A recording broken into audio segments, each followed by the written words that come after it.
Hi hello నమస్తే welcome to our channel Ragadeepti all rounder. నేను మీ రాగదీప్తి. ఈరోజు మీ అందరి కోసం మెత్తని పకోడీ ఎలా తయారు చేసుకోవాలో చూద్దామండి.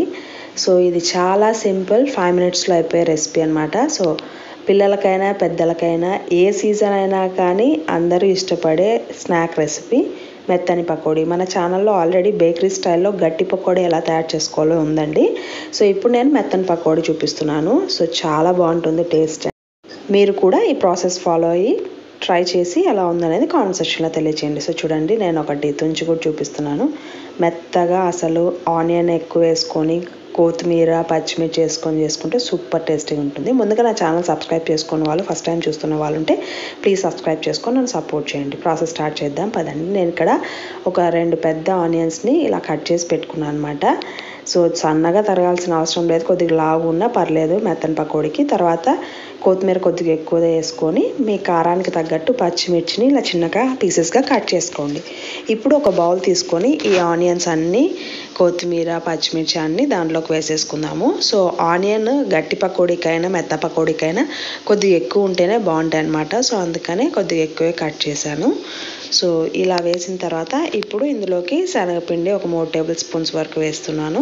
సో మీ ఆనియన్స్ని బట్టి మనం వేసుకోవాలన్నమాట. సో తర్వాత ఈ పిండికి మొత్తానికి సరిపడా సాల్ట్, వంట సోడా పొడి అంటారు కదా, అది వేసి కొద్దిగా నీళ్లు వేసుకుంటూ మరీ గట్టిగా కాకుండా మరీ లూజ్గా కాకుండా తడుపుకోవాలన్నమాట. నేను లాస్ట్కి టెక్స్చర్ చూపిస్తాను ఎలా ఉండాలనేది. అంతవరకు తడుపుకుంటే సరిపోతుంది. మరీ గట్టిగా తడుపుకుంటే గట్టి పకోడీలాగా అవుతుంది, లూజ్గా కూడా అవ్వకూడదు. సో చూడండి, ఈ కన్సిస్టెన్సీలో ఉండాలన్నమాట. ఇది పర్ఫెక్ట్ కన్సిస్టెన్సీ. తర్వాత డీప్ ఫ్రై కోసం ఆయిల్ పెట్టాను. ఆయిల్ ఏంటి ఇలా ఉంది అనుకుంటున్నారా? ఆల్రెడీ ఇందులో మేము చాలా బజ్జీలు వేసేసామండి, మిరపకాయ బజ్జీలు అన్నీ. సో అందుకనే కొద్ది కలర్ చేంజ్ అయింది. సో ఆయిల్ బాగా హీట్ ఎక్కిన తర్వాత ఈ పకోడీ పిండిని ఇలా పకోడీలాగా వేసేసుకోవడమే. సో మెత్తని పకోడీ కూడా చాలా బాగుంటుంది. మీలో ఎంతమందికి మెత్తని పకోడీ ఇష్టమో కామెంట్ సెక్షన్ తెలియచేయండి. నాకు 2 ఇష్టమే. సో 2 బాగా ఎంజాయ్ చేస్తాను అనమాట. సో చలికాలమైనా ఏ కాలమైనా ఇలా వేడి బజ్జీలు చేసుకున్నామంటే సో చాలా బాగా ఎంజాయ్ చేస్తారు ఫ్యామిలీ మెంబర్స్ కూడా. సో ఇలా 2 వైపులా బాగా కాల్చుకున్నామే, లైట్ గోల్డ్ కలర్ వస్తానే తీసేసేది. ఇంకా అలాగే మిగతా పిండి మొత్తం వేసేసేయడమే. సో పెద్ద ఉండలు కాకుండా ఇలా చిన్నగా వేసుకుంటే క్రిస్పీగా లోపల బాగా కుక్ అవుతాయి. సో అందుకనే మీరు కూడా కొద్దిగా వీలైనంత చిన్నగానే వేసుకోండి.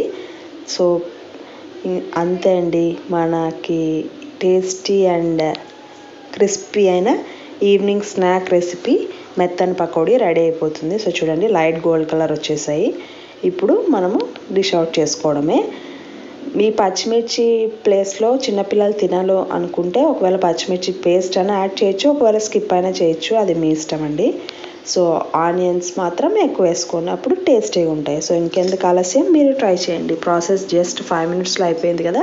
సో మీరు ట్రై చేసి ఎలా ఉందనేది కామెంట్ సెక్షన్లో తెలియచేయండి. మీకు నా వీడియోస్ నచ్చినట్టయితే please like, share and subscribe to my channel Ragadeepti all rounder. ఈ వీడియో చూస్తుంటేనే నాకు మళ్ళీ టెంప్టింగ్గా ఉంది, వెంటనే చేసుకొని తినాలన్నంత నోరు ఊరిపోతుందండి. సో నేను వెంటనే చేసేసుకుంటున్నాను. ఇంకొకసారి మీరు ట్రై చేయండి. Thank you so much for watching this video. Have a nice and wonderful day.